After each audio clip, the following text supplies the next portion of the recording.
Das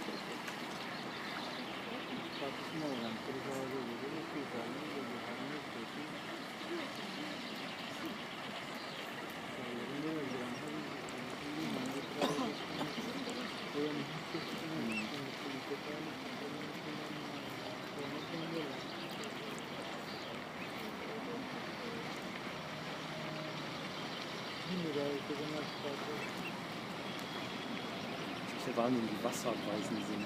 Mhm. Die kalt unter Wasser und voll trocken. Das perlt halt ab einfach.